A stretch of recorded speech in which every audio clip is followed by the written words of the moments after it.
નમસ્કાર દર્શક મિત્રો, કચ્છ સમાચાર ન્યૂઝ ચેનલમાં આપનું સ્વાગત છે। તો હવે ચાલો જોઈએ આજના મુખ્ય સમાચાર વિસ્તારથી। સ્થાનિક સ્વરાજ્યની ચૂંટણી સંદર્ભે કચ્છ કમલમ ખાતે ભાજપ દ્વારા સેન્સ પ્રક્રિયા શરૂ કરવામાં આવી છે, જેમાં અંજાર વિસ્તારમાંથી 253 ઉમેદવારો, ભુજમાંથી 359 ઉમેદવારો અને ગાંધીધામમાંથી 335 ઉમેદવારોએ પોતાની દાવેદારી નોંધાવી છે।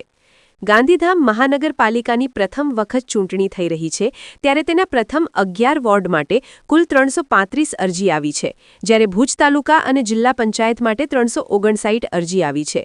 આ પ્રક્રિયા હજુ ચાલુ રહેશે અને 10 તારીખ સુધી ઉમેદવારો પોતાની દાવેદારી નોંધાવી શકશે।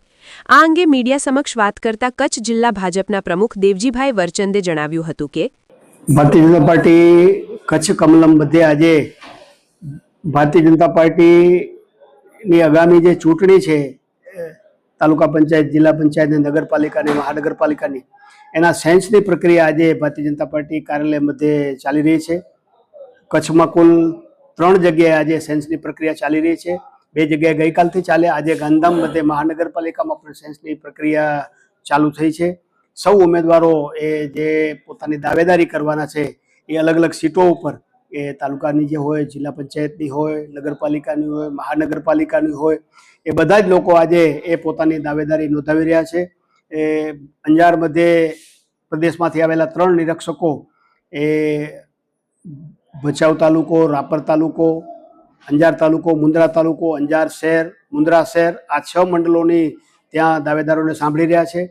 ભુજ મધ્યે અત્યારે કચ્છ કમલમ મધ્યે પ્રદેશમાંથી આવેલા નિરીક્ષકો એ ભુજ તાલુકો શહેર, માંડવી તાલુકો શહેર, નખત્રાણા તાલુકો શહેર અને અબડાસા અને લખપતના જે ઈચ્છુક દાવેદારો છે એને સાંભળી રહ્યા છે।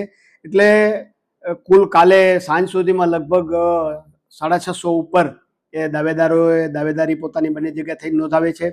આજે રાત્રે સુધીમાં ખૂબ મોટી સંખ્યામાં એ દાવેદારો એ દાવેદારી કરવાના છે।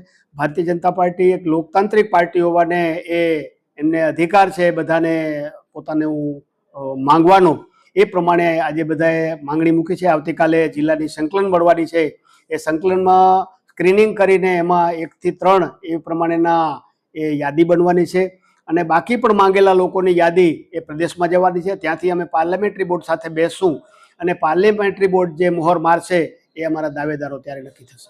ખૂબ મોટી સંખ્યામાં તમે પણ જોઈ રહ્યા છો, આજે ભારતીય જનતા પાર્ટી કાર્યાલયની બહાર ને અંદર ખૂબ મોટી સંખ્યામાં એ દાવેદારો પોતાની દાવેદારી કરવા માટે અત્રે આવ્યા છે। અંજારમાં પણ અને આજે શરૂ થયેલું ગાંધીધામમાં મહાનગરનું એ દાવેદારી માટેનું જે કંઈ નિરીક્ષકો સાંભળવા આવ્યા એમાં પણ ખૂબ મોટી સંખ્યામાં દાવેદારી માટે આવી રહ્યા છે લોકો।